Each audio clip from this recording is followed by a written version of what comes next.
Nagbayanihan ang mga ina sa Asuncion, Davao del Norte para bigyan o mag-donate ng breast milk para sa mga sanggol na nasa kritikal na kondisyon. Yan ang ulat ni Floyd Brenz.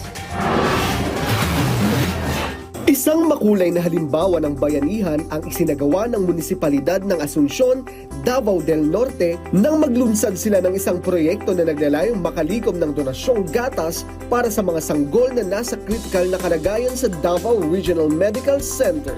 Ang proyektong ito ay nakatuon sa pagtulong sa mga bagong silang na sanggol na kasalukuyang nakaratay sa intensive care unit ng ospital. Kamakailan lamang ang lokal na pamahalaan ng Asuncion ay nagsagawa ng kanilang pinakaunang mass human milk letting event. Isang pagdaraos ng koleksyon ng inang gatas mula sa mga ina na nagboluntaryo para magbigay ng kanilang gatas para sa mga sanggol sa neonatal intensive unit care. Sa loob ng isang araw ng pagtutulungan, halos 3,000 millimeters ng gatas ang nakolekta mula sa 40 mga nanay na nagbagandang loob na mag-donate.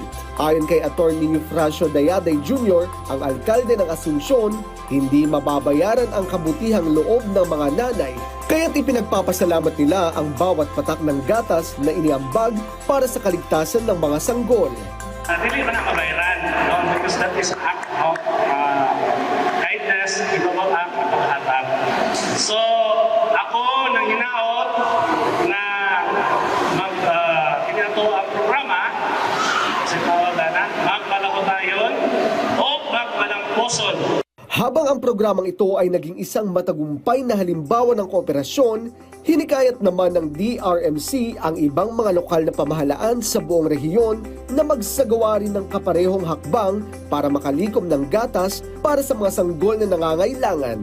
Ayon naman kay Agnes Catoera, ang program coordinator ng Milk Donation Program ng DRMC, breast milk, ihatag na mo or atong ihatag sa atong mga baby nga na-admit dito sa NICU that they cannot be, nga dili sila ma-feed sa ilang mga mother. ang mga nanay na nag-donate ay nagkakaroon ng kasiyahan dahil alam nilang ang kanilang donasyong gatas ay malaki ang maitutulong sa mga batang nangangailangan. Isa na rito si Maria, isang ina ng isang batang malusog at masaya.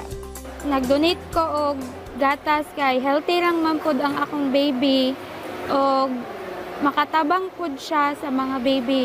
Sa dulo ng araw, ang programang ito ay hindi lamang nagbibigay ng pisikal na sustansya para sa mga sanggol, kundi nagpatibay rin sa diwa ng bayanihan sa mga komunidad.